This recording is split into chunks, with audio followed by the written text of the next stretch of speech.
And she's like, well, I thought we already did sound check. He's like, oh, just get it. And then he slams the door. Why would they do sound check outside, though? Yeah, exactly. That's the logic, right? And then conveniently leave the metal clipboard that says Arcadian Productions or whatever on Arcadian Productions. So then in a flash, they've taken her to the hideout. And they're watching the video. They're watching the video. They're dirty magazines or something like that. I found your dirty magazines under the... I don't remember how it goes. But... Yeah, and she's like dancing on the bed, acting all fucking funky. And they're digging it. Like everybody in that place is like, this is the shit. Yeah, they're like, we're going to kidnap Laura Charles. Yeah, you've just kidnapped you and forced you to watch this. Please put it on your show now. What's the logic there? I mean, but what's so funny about the Eddie Arcadian dude? Because at one point too, he says, he goes, you got to wine these chicks and dine them, and you got to let them take them to a nice restaurant, let them order a la carte. Yeah, what the fuck is that? Well, that's just getting anything off the menu. Yeah, I know exactly. Yeah, you could have whatever you want. You could have steak or something. You know what I mean? It's like what? It's like I was going to take you to a nice. You kidnapped me, motherfucker.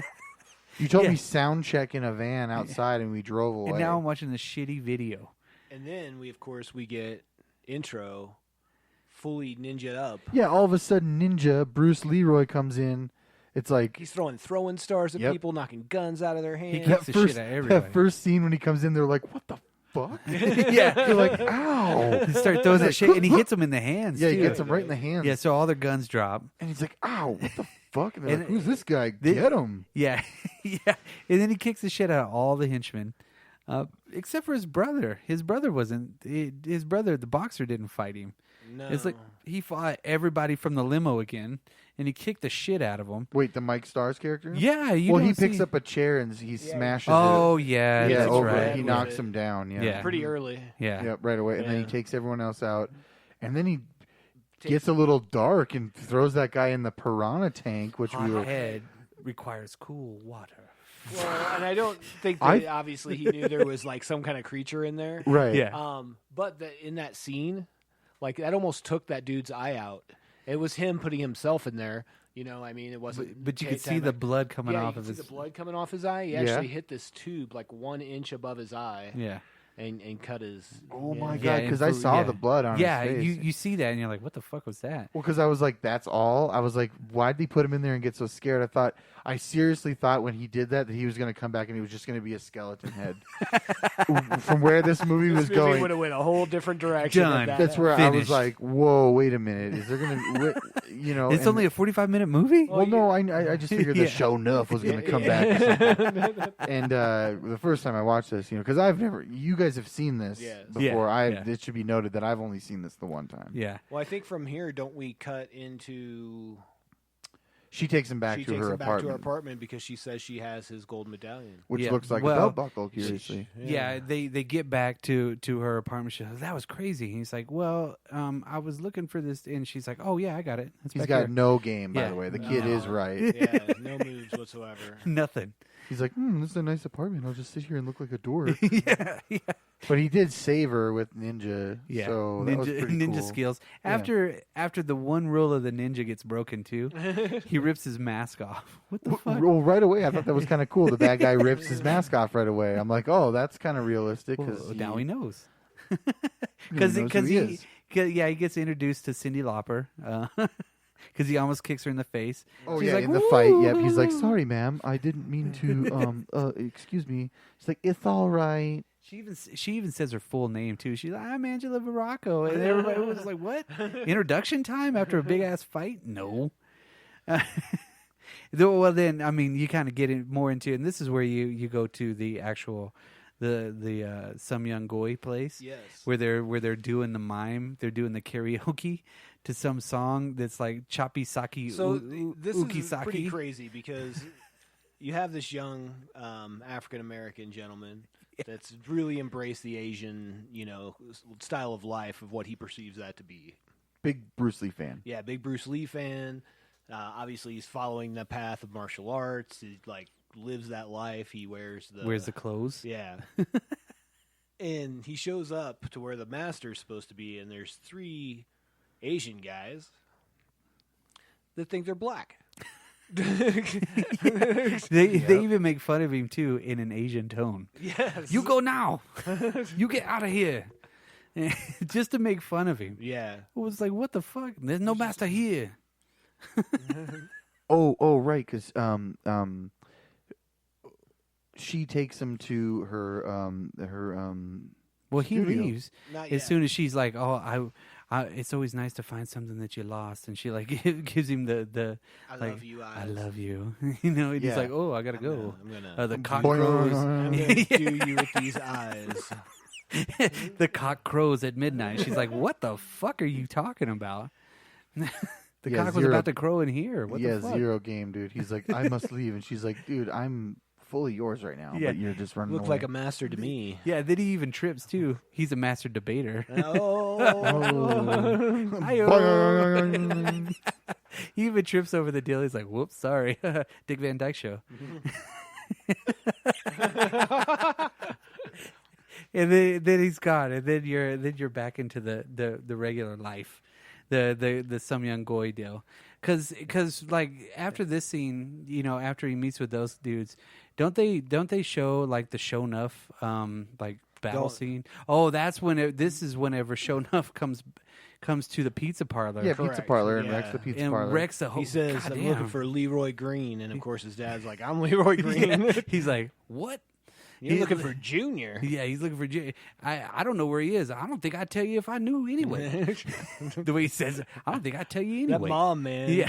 She's like throwing stuff left and right. The pizza dough, yeah. Pizza dough. Like she starts picking up plates and stuff, and like he's like, no. Well, even one of the goons too, when they're roughing up the restaurant because his dad owns a pizza place, he's chopping the board and it doesn't break on like the first one. He has to like hit it a few times. Well, he's like, "I'm gonna chop this bench. I'm gonna chop this bench." He even says something like that. Well, even the little the stoner white kid with the Motley Crue shit. As soon as they start roughing up the place, he takes off his ring and his watch. And he starts like putting it in his pocket and shit. What the fuck is that? Like he's gonna get robbed by these guys. He's gonna get the shit kicked out of him.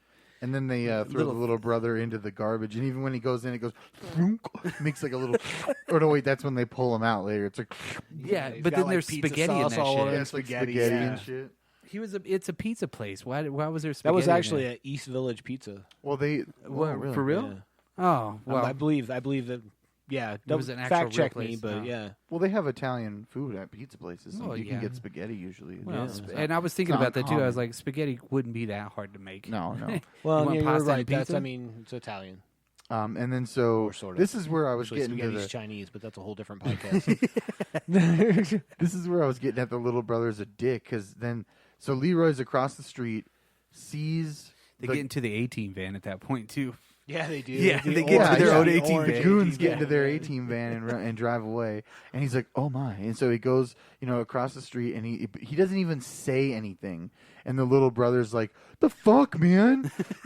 You think you're all good at karate, and what does it do? Look at all this. Look at our place." So we haven't had the. What the hell? Where he goes into the dojo. Yeah, we skipped that. Okay.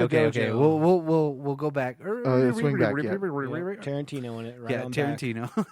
So he goes into the dojo, Sho'nuff shows up at the dojo. So this is what you need to know: is not only is this guy learning martial arts, obviously he's at a very high level, but he also has his own martial arts class that he teaches. Yeah, he's teaching He in the full-on dojo, yellow and black Bruce Lee outfit from Game of Death. Yeah, his ass looks great in it. Fair.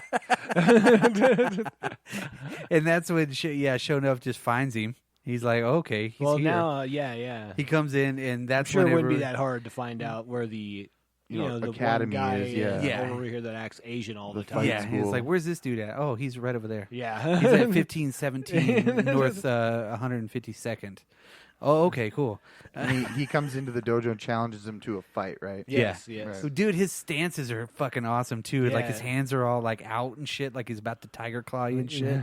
And then the other guys, he's like pronouns, pal. Huh? Sho'nuff, yeah. Okay. Pronouns.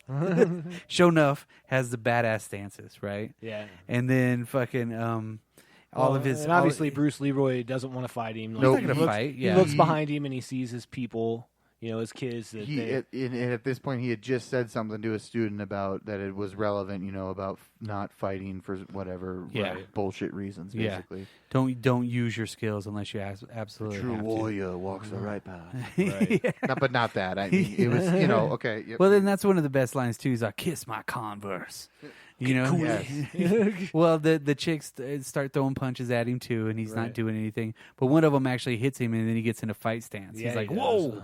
Now and everybody's like, oh, Touch shit. me, bitch. And then that one dude jumps from the back, and he's like, if you want to fight me. And then he just runs around the fucking dojo real quick and gets caught. Scott Baio. Yeah. Yeah. And then he holds him in a headlock, and he's like, oh, damn it. Because the whole time, like, he's doing his little, like, the art of fighting without knowing how to fight deal.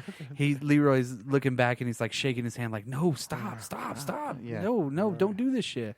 You're going to get your ass handed to you. You're going to get the shit kicked out of you, man. Right. And then, I mean, he makes him bend over and starts, like, he actually kisses his Converse, and then Sho'nuff kicks the shit out of him and knocks him back. And then he's still like, I'm going to get you to fight me one of these days, motherfucker. Right. He's the only one that cusses in the whole movie, too. Absolutely. Sho'nuff uses a lot of curse words. He's a dirty bastard. Sho'nuff. Okay. I mean, it was 1985. Yeah. So that's relevant because circling back now, the little brother's like, you even kissed his Converse. Yeah. Well, you fucking, what the hell, man? Like he's like, you wrecked our restaurant, or and then now we're back in the broken restaurant. Yeah. So the kid, he's like crying, like a single tear is coming down this guy's face. He hasn't even said anything. But it does make sense now because he kind of, he bowed down to Sho'nuff. Yeah. And the mom comes in to, console him with a hug. And then he goes for the intense workout training, anger training, workout, dojo fight. I've given it everything I have. It's not a training montage. He already did it at the beginning. Right. Yeah, right. Yeah. He's just anger training. Yeah, so he's like Kevin Bacon punch fighting. Yes. In a dojo by himself, meditating. Yeah. And then what happens afterwards? So Vanity walks in and they kind of have a little bit of she wants him to be his bodyguard, or her bodyguard, right? Correct. And he's like, no, thank you. I failed, I have something else I have to do. Whatever, yeah. He's not a master yet. Yeah, that kind of leads more into some of the other stuff. He's just not a master. And then you get more into the Arcadian deal. That's whenever I think she's doing the test drive song. Right. Well, they go back to her. So have we gone back to some young boy? Well, that's after. That that's after. So that's where he gets the ideas. They go back to her place, and she's showing him the Bruce Lee film. Yeah, and so she takes him to the studio. Well, that's after the Arcadian scene again. Where so let's hit the Arcadian scene. Because basically she's like, you're going to go back to some certain town, and you're basically living your life through us. And she's like, well, I'm going to leave. So she decides that she's going to quit at that point. Wait, the Cyndi Lauper chick, yeah. Okay, so what's her name again? Angela Baracco. So Angela, wants to kind of get out of this scummy... Right. Because she sees through him. Yeah. And this is the point where he's hiring people? Yeah. Because that comes up like right afterwards where he's hiring like the dude that barks. He's Give like, him whatever so you he need wants double? and taking the table out of the the table out of it. Yeah. And they got there's some dude with a fucking cricket bat in the background too, and all these bruisers. And he's like, hire them all. Fuck it. They need the muscle. Yeah. So they needed to take Leroy, and that's when they end up back at Seventh Heaven. Yeah, so she's with Leroy back at Seventh Heaven, and this is again where they can project and I was reading too, they did a lot of really intense research to make that projections work on the screens and play for the time. Oh, so really? the technology they were using was really cutting edge for the time. I think they spent more money on that set than they did on any other set in the whole movie. Yep. And then Diana Ross actually bought it or something and used it in one of her tours or something crazy like that. Yeah, cool. So it actually got used afterwards, so it wasn't wasting money. In this scene where they're at the studio 7-Eleven or 7 yeah, the 7-Eleven studios. 7-Eleven studios. Would you like a hustler with your Slurpee? And he's like, He's like, oh, that dirty book. He's like, this is the scene where Bruce Lee disguises himself to get into the bad guy's lair or whatever. Light bulb goes off because he starts doing all the doing all the moves and watching him. He's like, oh, Fist of Fury. Yeah. Wow. He's like so happy to see it. This is my favorite. And then he's like Bruce Lee's biggest fan. You got to think though, like if that's what you're into, and somebody took you to a place like I made this for you, a music video based on Bruce Lee with some fucking badass like craft work behind it. Right. Yeah. I mean, you're gonna be like, saying I love my wife, but nobody's ever done that for me. For nothing. Yeah, right. It's like, here, you want to go watch a movie? Cool, great. Exactly. I love you. And so is this where the younger boys are up on the scaffolding now? Yeah, and he gets mad.